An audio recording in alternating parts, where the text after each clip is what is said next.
The alarm sounded at 0400 hours, cutting through the quiet hum of the starship like a knife.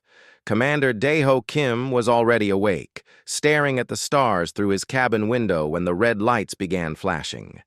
He had learned long ago that peaceful sleep was a luxury that soldiers rarely kept. "Commander, to the bridge," the voice crackled through the intercom. "We have a situation." Daeho pulled on his uniform and walked through the narrow corridors of the EDF carrier Indomitable. The ship had been his home for 6 years now, ever since the Titan Wars ended. The walls were metal and cold, covered with pictures of crew members and their families. He passed them every day, reminded of why they were out here in the darkness between stars. The bridge was already busy when he arrived. Officers moved between stations, their faces lit by the blue glow of monitors. Lieutenant Yuna Choi stood by the communications panel, her hand pressed against her earpiece. "What do we have?" Daeho asked. "Distress signal, sir," Yuna replied. "Long range. It's not in any language we know." On the main screen, static filled the image. Then slowly, a picture formed. Daeho saw a city burning. The buildings were strange, made of what looked like crystal and light. People ran through the streets, but these were not humans. They had 4 arms and skin that seemed to glow faintly. Fear was clear on their faces. "Get Dr. Lee up here," Daeho ordered. "Now!" Dr. Hana Lee arrived within minutes, still tying her hair back. She was the ship's chief scientist, specializing in alien languages and cultures. Hana had spent years studying every alien species humanity had encountered. She stood before the screen, watching the desperate scene play out. The alien on the screen was speaking. The words were soft, almost musical, but the terror in their voice needed no translation. Behind them, massive machines walked through the city, crushing everything in their path. Explosions lit up the sky. "Can you understand it?" Daeho asked. Hana worked at her tablet, running the audio through translation programs. Her fingers moved quickly across the screen. Minutes passed. The message looped again and again. The burning city, the running people, the plea for help. "Got it," Hana said finally. Her voice was quiet. "They call themselves Valerians. Their world is Valaris Prime. They're under attack by something called the Calrix Dominion." She paused, listening more carefully. "They sent this message to 14 different civilizations. That was 3 weeks ago. No one has answered." Daeho felt something cold settle in his stomach. "No one?" "No one," Hana confirmed. She looked at him with sad eyes. "They say this is their final transmission. They wanted someone to know they existed, to know what happened to them." The bridge fell silent except for the hum of the engines and the beeping of instruments. Every person there understood what they were hearing. Somewhere far away, an entire civilization was dying, and the galaxy had turned its back. "Where are they?" Daeho asked. "Valaris Prime is in the outer reaches," said the navigation officer. "Beyond our territory, beyond anyone's territory, really. It would take us 8 days to get there at maximum speed." "8 days," Daeho repeated. He looked at the screen again. The Valerian in the message was younger now, a different person. They were holding a child, both of them crying. "How long ago was this message sent?" 22 days, Hana said. Daeho's jaw tightened. 22 days. For 22 days, this message had traveled through space, begging for help. For 22 days, civilizations had received it and done nothing. He thought about the child in that Valerian's arms. Was that child still alive? Was anyone? "Captain Park to the bridge," Daeho said into the comm. Jinwoo Park arrived quickly, still in his training gear. He was the commander of the ship's marine force, a veteran of every major battle humanity had fought in the past decade. His face was scarred, his eyes hard, but Daeho knew there was kindness beneath that warrior exterior. "Sir?" Jinwoo asked. "Look at this." Daeho said, pointing to the screen. Jinwoo watched the message loop through once more. His expression did not change, but his hands curled into fists. "Orders, sir?" "That's the question," Daeho said. He turned to face his crew. "Earth Command has not authorized this. Valaris Prime is not our responsibility. We have no treaty with these people, no trade agreements, no strategic interests. Going there would take us far from our patrol route." He paused. "By every regulation, we should forward this to Command and continue our mission." No one spoke. They all knew what he was really asking. "But here's what I know," Daeho continued. "Somewhere out there, innocent people are dying. They asked for help, and the galaxy said no. 14 civilizations heard them scream and turned away." His voice grew harder. "We became the strongest species in this sector, not so we could ignore the weak. We became strong so we could protect them." "Sir, if we go without authorization," Yuna began. "I know," Daeho cut her off. "They could court-martial me, strip my command, end my career." He looked at each of them in turn. "But I can live with that. What I can't live with is knowing we had the power to help and chose not to." Jinwoo stepped forward. "The Steel Ravens are ready, sir. Just give the word." "Navigation," Daeho ordered. "Plot a course for Valaris Prime. Maximum speed." "Yes, sir." "Communications. Send a tight beam message to Earth Command. Inform them of our decision and our reasons." "Right away, sir." "All hands, battle stations."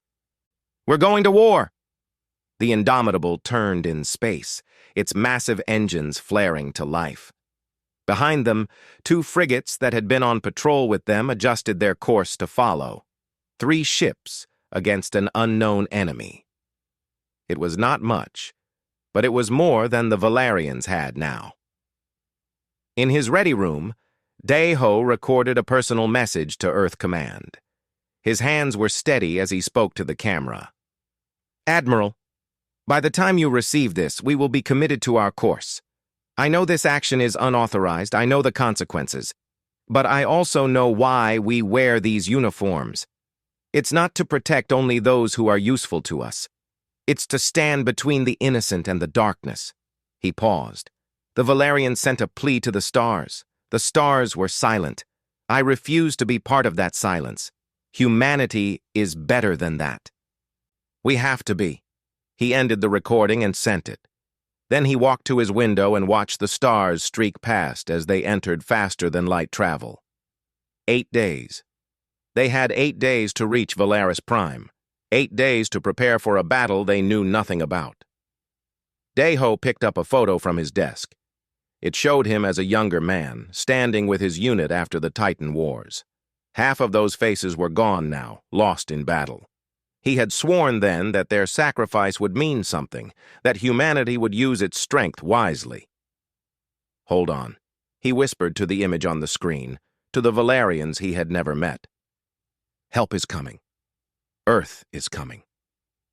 The Indomitable raced through the void, carrying humanity's answer to a desperate prayer. Behind them, Earth Command would receive the message and either send help or send orders to return. Ahead of them, a civilization waited in the darkness, hoping against hope that someone, anyone, would care enough to come. Daeho returned to the bridge, ready to face whatever waited for them at Valaris Prime. Around him, his crew worked with quiet determination. They all understood what they were risking. They all knew why it mattered. In the cold mathematics of space warfare, 3 ships against an empire was suicide. But Daeho had learned something during the Titan Wars. Humans did not fight with mathematics. They fought with heart. And sometimes that made all the difference. The city of Luminara had once been the jewel of Valaris Prime. Its towers reached toward the sky like fingers of light, built from materials that captured the sun and made the whole city glow. Gardens filled every street corner. Music played from open windows. Children laughed in the parks. For 300 years, the Valarians had known only peace. Now, Luminara burned. Elder Tala stood in the High Council chamber, watching through the tall windows as another tower collapsed. The explosion sent debris raining down on the streets below. People scattered, their forearms wrapped around their children as they ran for shelter. Tala's own hands trembled. She was old, over 200 years, and she had never seen war until now. "Elder, we must evacuate," said one of her advisors. "The underground bunkers are ready." "Not yet," Tala said quietly. "Not until everyone else is safe first." In the streets below, a young Valerian named Kieran helped an elderly couple toward the bunker entrance. He was only 16, barely old enough to have his adult markings. His family had already evacuated, but Kieran had stayed behind. Someone had to help those who could not help themselves. "Quickly, please," Kieran urged, supporting the old male's weight. "The Calrix patrols will be here soon." The couple moved as fast as they could, but age had made them slow. Kieran kept looking over his shoulder, watching for the massive war machines that stalked the city. The Calrix called them harvesters. They were 3 stories tall, armed with weapons that could level entire buildings. Worse, they were efficient. They did not destroy randomly. They destroyed carefully, breaking the Valerian will piece by piece. A shadow fell across the street. Kieran looked up and his blood went cold. A harvester stood at the end of the block, its sensors sweeping across the area. Kieran pulled the couple into an alley, pressing them against the wall. They held their breath as the machine walked past, each footstep shaking the ground. When it was gone, Kieran released his breath. "Come on, not far now." They reached the bunker entrance just as the sirens began wailing again. More Calrix ships were entering the atmosphere. Kieran sealed the door behind the couple and turned back toward the city. There were others still out there. He could not stop while people needed help. High above, in orbit, the Calrix command ship hung like a dark moon. Inside, Commander Vrekesh studied the tactical displays. The conquest was proceeding on schedule. The Valerians had no military, no weapons, no way to resist. It was almost disappointing. "Commander," one of his officers reported, "the deadline approaches. Shall we proceed with orbital bombardment?" Rakesh's race, the Calrix, had conquered 47 worlds in the past century. They had learned the most efficient methods. Break the infrastructure first, show overwhelming force, give them time to despair, then offer surrender. Those who surrendered became workers. Those who refused became examples. "Not yet," Vrekesh said. "Send another broadcast. Remind them of their situation." The message went out across every frequency, translated into the Valerian language. Vrekesh's face appeared on every screen in every bunker across Luminara. "People of Valaris Prime," he began, "you have 48 hours to surrender unconditionally. If you comply, you will be relocated to work colonies. You will live. If you resist, we will cleanse this world from orbit, every city, every settlement, every living thing." He paused. "You sent your distress call to the stars. No one answered. You are alone. Accept your fate." In the High Council chamber, Tala watched the broadcast with tears running down her face. She thought about the message they had sent, the desperate plea for help. 14 civilizations had received it. She knew because they had confirmed receipt, but none had come. Some had sent brief messages. "Outside our jurisdiction. Insufficient strategic value. We cannot risk war with the Calrix." One civilization had been more honest. "We received your message. We are sorry, but you are not worth dying for." Tala had lived for 2 centuries believing the galaxy was a place of reason and civilization. She had believed that goodness and peace would be recognized and protected. She had been wrong. The galaxy was not civilized.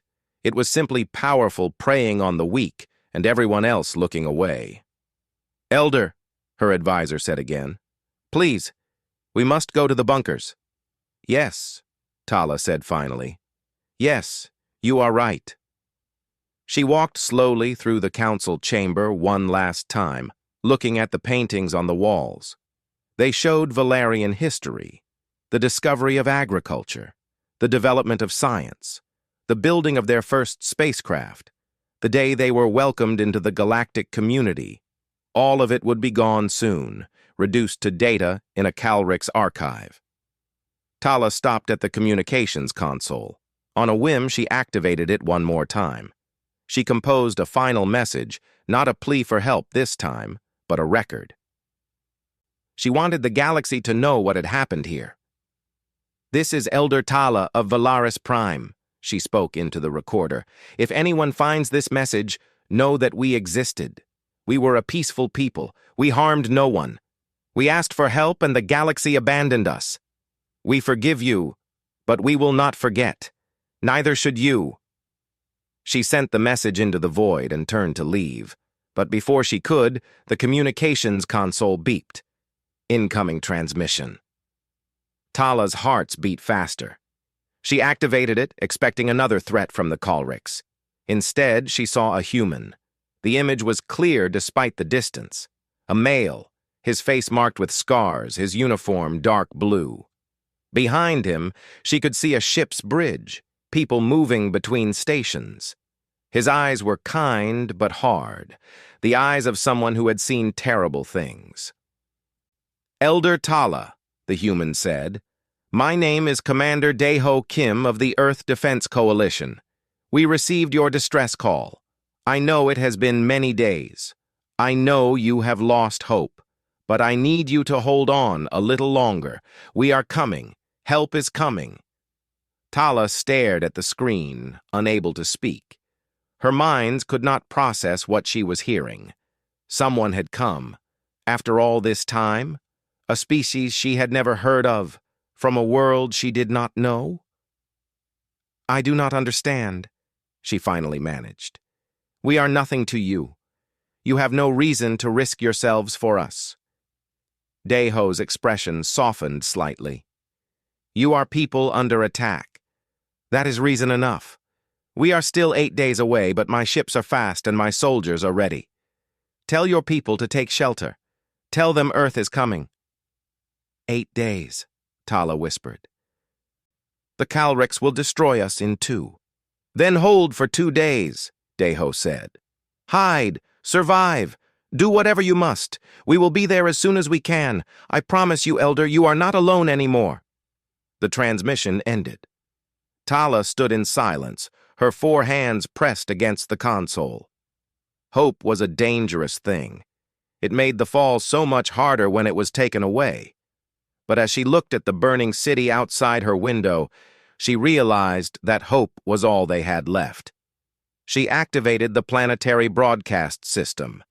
Every Valerian in every bunker heard her voice. "My people," Tala said, and her voice was stronger now. "I have just received a message. A species called humanity has answered our call. They are coming to help us. I do not know if they will arrive in time. I do not know if they can defeat the Calrix. But I know this. We are not alone. Someone heard our cry, and they are coming. So we will do what we must. We will survive. We will hold on for 2 more days, and we will show these humans that their faith in us was not misplaced."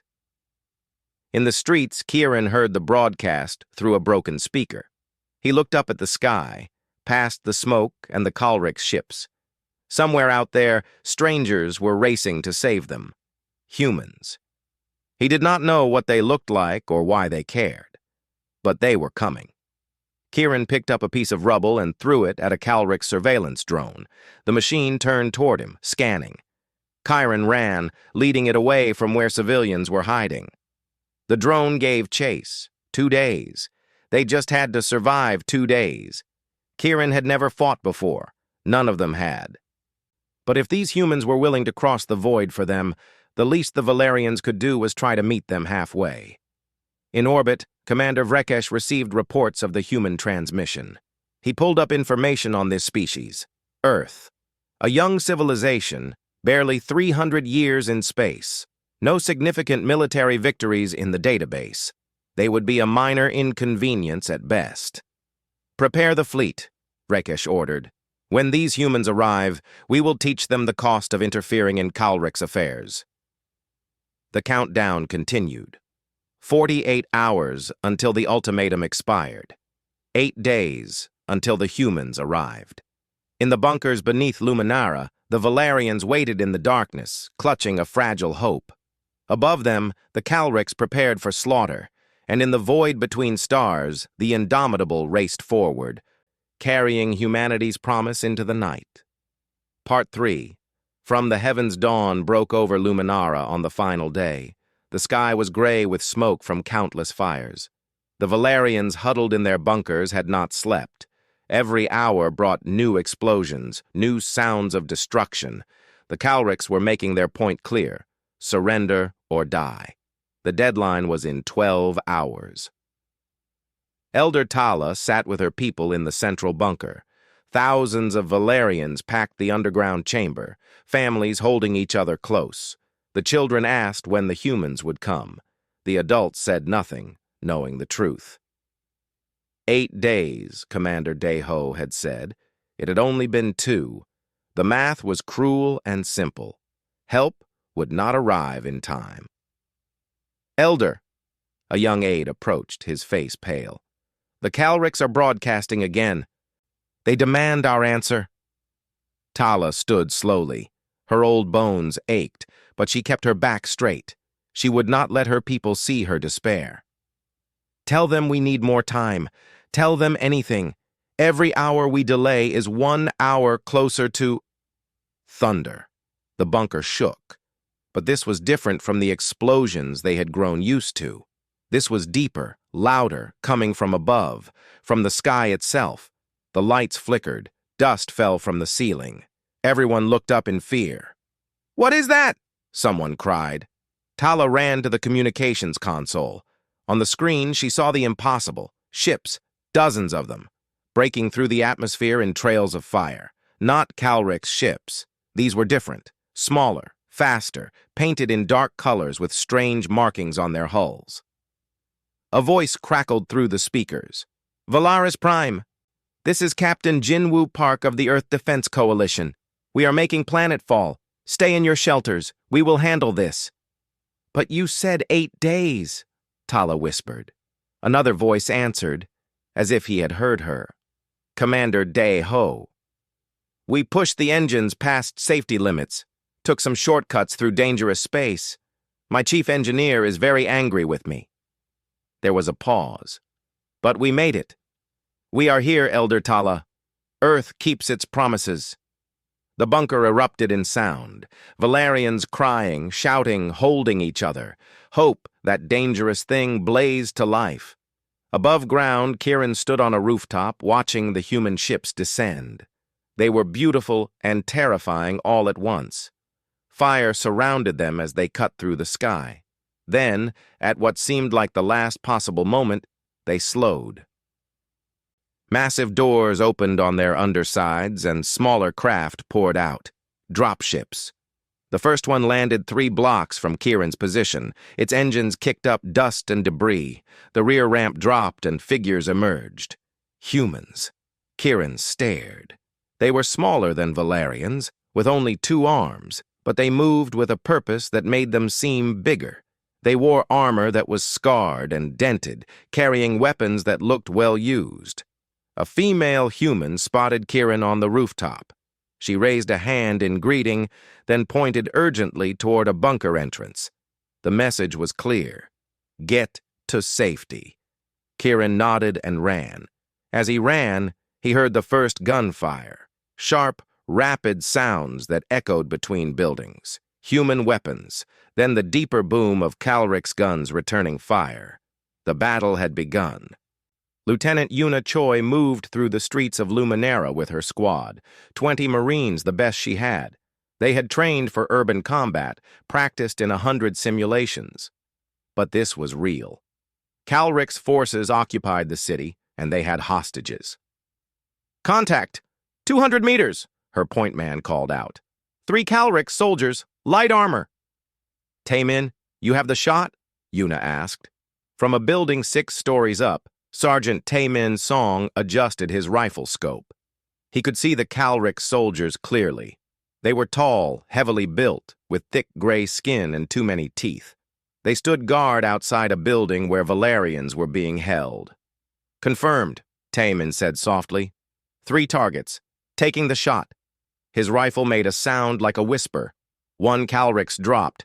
The other 2 spun, searching for the threat. Taemin fired twice more. Both fell. "Clear," he reported. "You are good to move." Yuna's squad rushed forward. They breached the building in seconds, training taking over. Inside, they found over 100 Valerians packed into a small space. The civilians stared at the humans in shock and fear.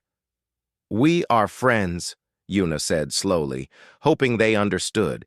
She pointed to herself, then to them, then to the door. "We will get you out. Come with us." One of the Valerians, an adult female, stepped forward. She spoke in her musical language. Yuna did not understand the words, but the meaning was clear from her expression. "Thank you." "Sujin, clear us a path," Yuna ordered. Corporal Sujin Han was already moving. She placed charges on the walls, calculating angles and blast radius in her head. She had always been good with explosives. "Everyone back!"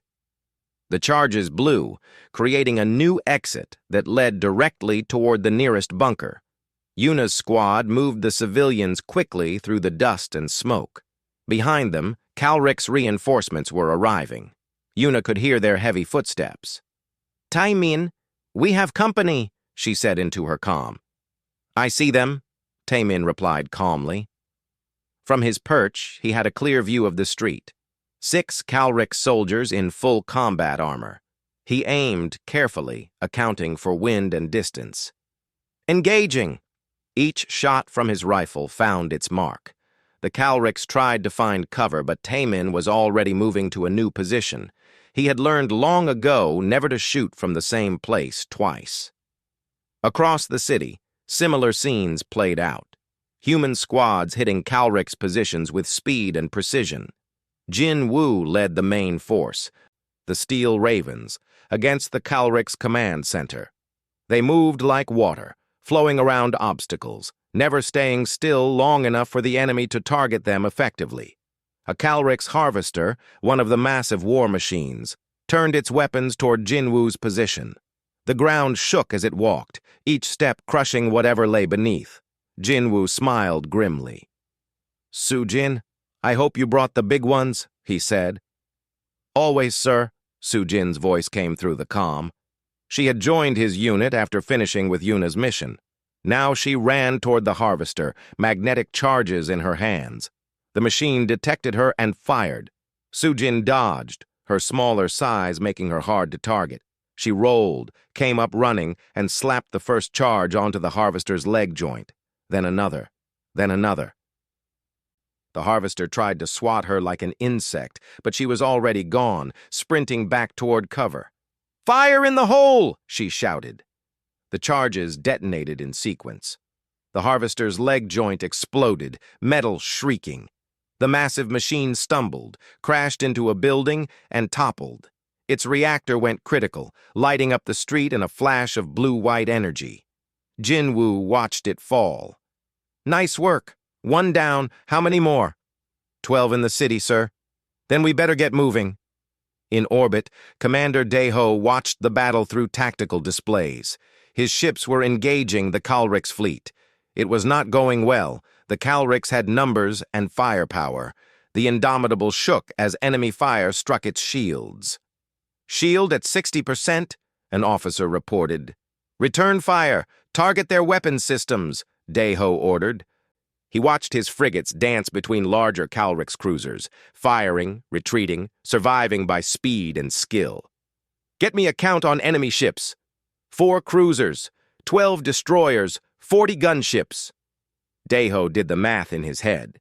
His 3 ships against their 56. In any reasonable calculation, they should retreat. But retreat meant leaving those people below to die. That was not acceptable. "All ships, Focus fire on the nearest cruiser. Concentrate on a single target. The human ships moved in perfect coordination, 3 against 1. Their weapons blazed, targeting the same points on the Calrix cruiser's hull. Shields flickered under the assault, then failed. Then the hull itself cracked.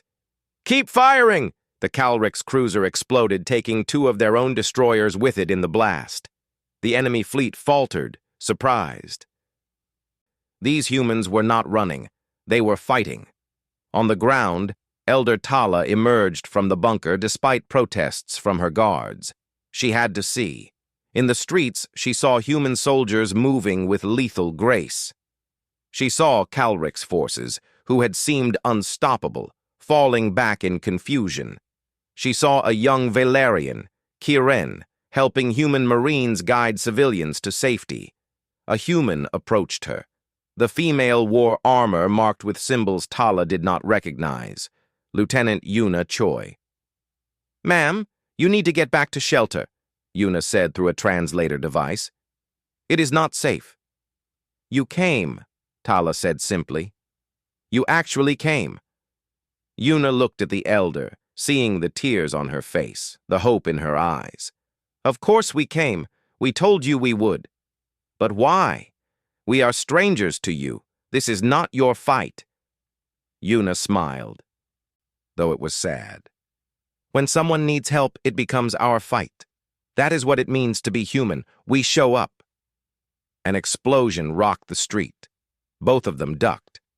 When Tala looked up, she saw Yuna already moving, weapon ready, placing herself between the elder and the danger. This human, this stranger from a distant star, willing to die for her. "Get her to safety," Yuna ordered her squad. As Tala was guided back to the bunker, she looked at the sky. Human ships danced between Calrix vessels, outgunned but not defeated. She looked at the streets, where humans fought with a ferocity she had never imagined. And she understood. These were warriors, not conquerors, but protectors. They had crossed the void not for profit or territory, but because it was right. The battle for Luminara raged on. Humans died. Valerians died. But the tide was turning. The Calrix had expected easy prey. They had found predators instead, and the predators were angry. Part 4. Steel and Thunder. The battle had raged for 6 hours when the Calrix main fleet arrived. They dropped out of faster-than-light travel at the edge of the system, their massive ships blocking out the stars. 20 capital ships, each one larger than the Indomitable. Hundreds of support vessels. It was the full might of the Calrix Dominion, come to crush the human intervention. On the bridge of the Indomitable, Commander Dae-ho watched them arrive. His ship was damaged, shields barely holding. One of his frigates had been destroyed an hour ago, its crew lost. The other was limping, engines damaged. They had fought well, but they could not win this. "Sir," his tactical officer said quietly, "we should retreat. We have no chance against that fleet." Dae-ho looked at the display showing Luminara below. Human soldiers were still down there, still fighting. Valerians were still hiding in bunkers, trusting that Earth would protect them. He thought about the promise he had made to Elder Tala. "No," he said, "we hold." "Sir, I said we hold." Dae-ho's voice was hard as steel. "Those people down there believe in us. Our soldiers down there are counting on us. We do not run." The crew fell silent. Then, one by one, they returned to their stations.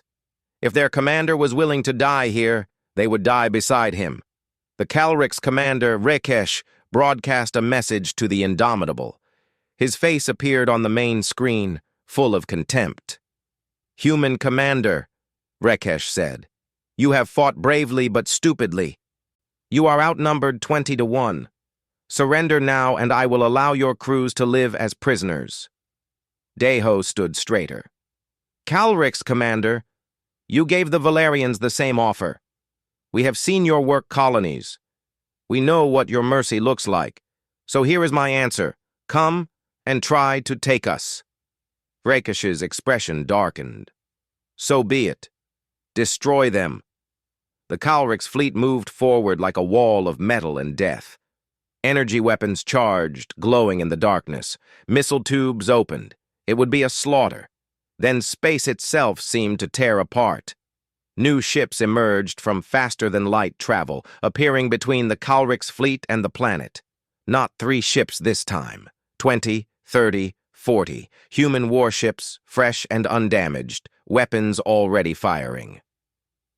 "This is Admiral Hyun-Soo Baek of the 7th Fleet," a new voice announced. "Commander Daeho, apologies for the delay. Earth Command received your message and decided you might need backup." Daeho felt something in his chest that might have been laughter or a sob. "Admiral, your timing is perfect. We aim to please. All ships engage the enemy." The space battle exploded into chaos. Human ships moved in formations the Kalriks had never seen, coordinated to perfection. They were still outnumbered, but now the odds were closer. And humans, Daeho knew, were very good at fighting when the odds were close. From one of the carriers came waves of fighters. Pilot Sang-woo Kang, callsign Ghost, led his squadron into the enemy formation. His hands moved over the controls like he was playing music, each movement precise and deadly. "Ghost Squadron, follow my lead," Sang-woo called out. "We are going for their command ship." His squadron dove toward Rakesh's flagship, weaving between defensive fire.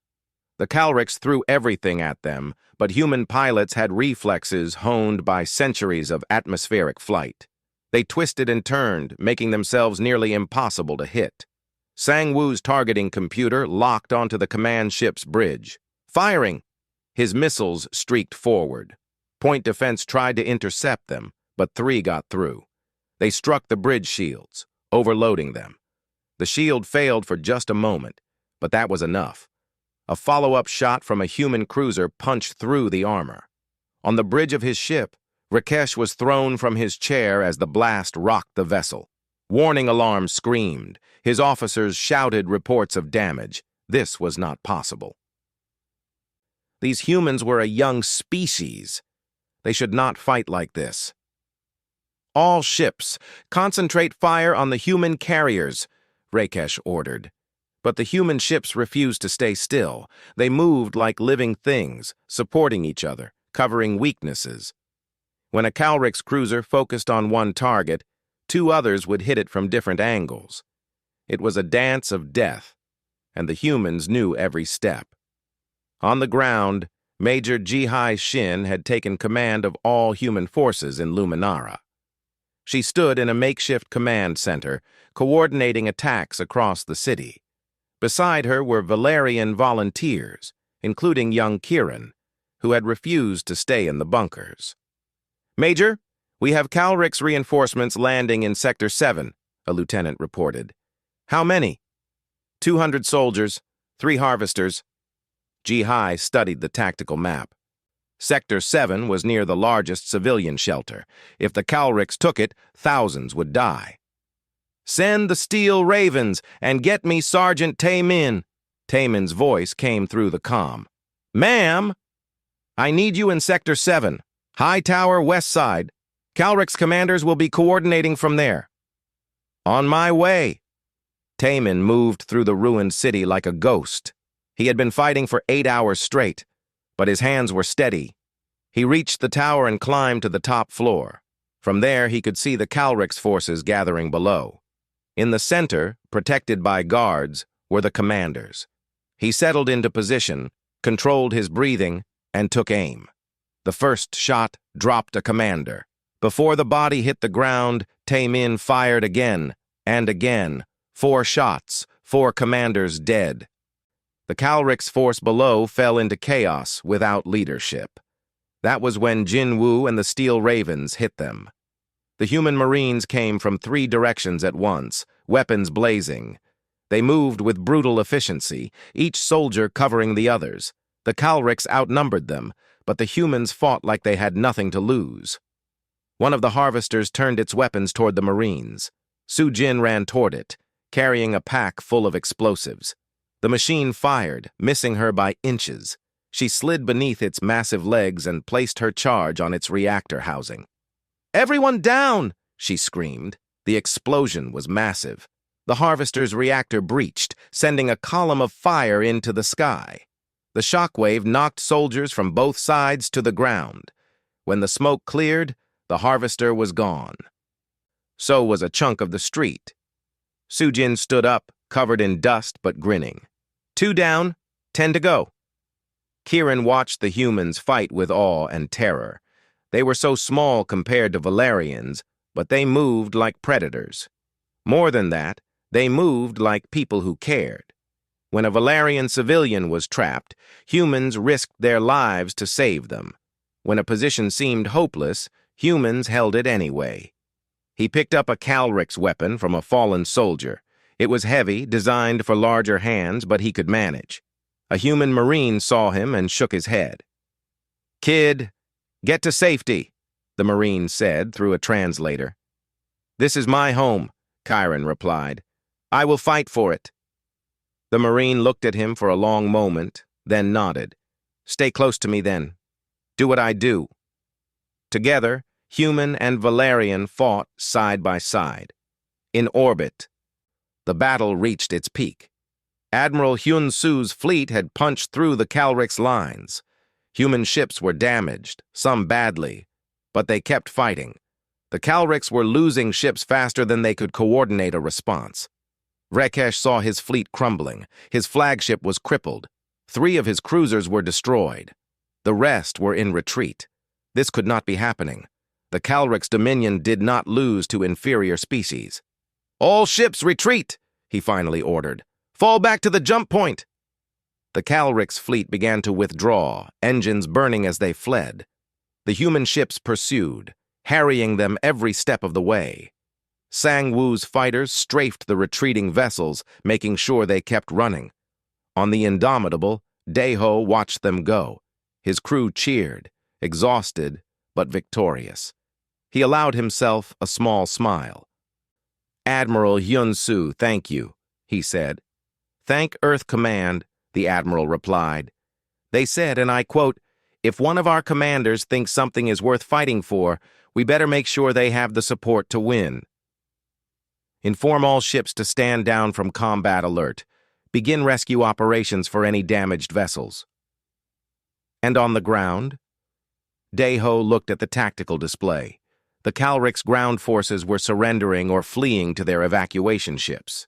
It was over. "Tell Major Ji-Hai the planet is secure. Valaris Prime is free." In the streets of Luminara, Elder Tala emerged from the bunker to see the sun setting over her damaged city. Human soldiers walked among Valerian civilians, offering water and medical aid. In the sky, human ships stood watch, making sure the Calrix did not return. She found Commander Daeho standing in what used to be the city square. His uniform was dirty, his face exhausted, but he stood straight when he saw her. "Elder Tala," he said. She walked to him and did something that shocked both their peoples. She embraced him, all 4 of her arms wrapped around this human who had saved her world. "You came," she whispered. "You actually came." "I told you we would," Daeho said gently. "Earth keeps its promises." Around them, Valerians began to emerge from hiding. They saw their city damaged but standing. They saw human soldiers, some wounded, some helping the injured. They saw that against all odds they had survived. The cost had been high. The city would need rebuilding. But they were alive. And they were not alone anymore. Part 5, The Aftermath. 1 week after the battle, Luminara looked different. The fires were out. The Calrix machines lay silent and broken in the streets. Human engineers worked alongside Valerians to clear debris and restore power. Where war machines once walked, children now played, their laughter echoing off damaged walls. In the reconstructed council chamber, Elder Tala prepared for a ceremony. Outside, thousands gathered, Valerians and humans side by side. The memorial service would honor those who had fallen. 143 human soldiers who would never go home, 12,000 Valerians who had not survived to see freedom. Commander Deho stood in his dress uniform, medals he rarely wore pinned to his chest. Beside him stood his crew, his Marines, the people who had followed him across the void on faith alone. Behind them, the Valerian people waited in silence. Tala stepped to the speaker's platform. Her voice, amplified across the square, carried both grief and gratitude. "Today we remember those who were lost," she began. 12,000 of our people who will never see the world we rebuild. But I want to share something with you all, something you deserve to know. She activated a display. On it appeared messages, transmissions from 14 different civilizations, the responses to Valeris Prime's original distress call. The Morian Confederacy said, "We cannot risk our ships for your world. It is not our concern," the crowd murmured. Tala continued. The Zenith Alliance said, "Your conflict presents insufficient strategic value. We decline." More voices rose from the crowd, angry now. The Corvallis Union said, "We are sorry, but you are not worth the cost of war." Tala let the words hang in the air. 14 civilizations, 14 refusals. The galaxy had abandoned them, left them to die alone. Then she changed the display.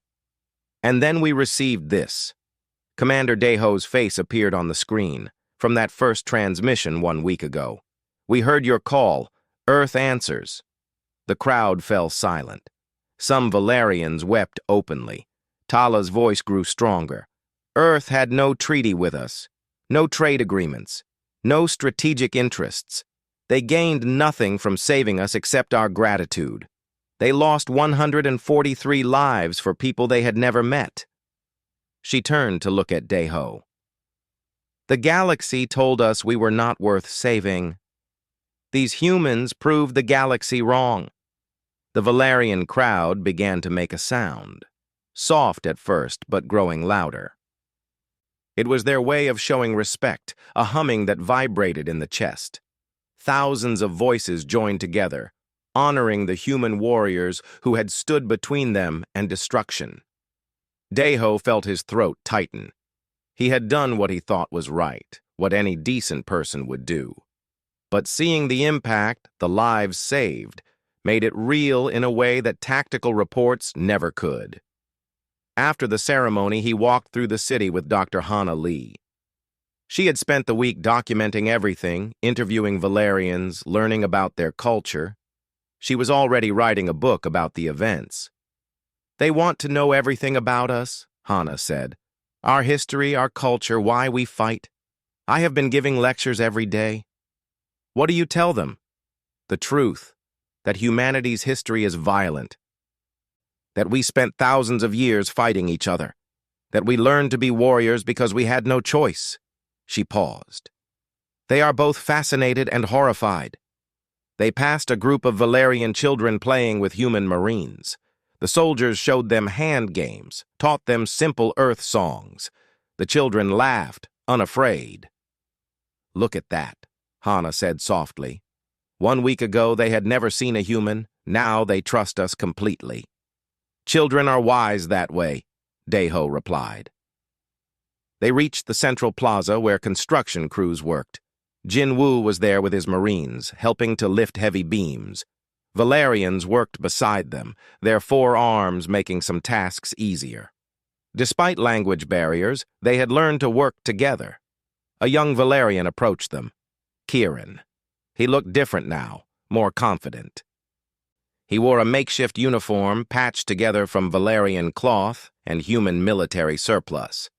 "Commander Deho," Kieran said through a translator device. "May I speak with you?" "Of course." "I want to join the Valerian Defense Force. The Council is creating one, with human help. I want to learn to protect my people like you protected us." Deho studied the young Valerian.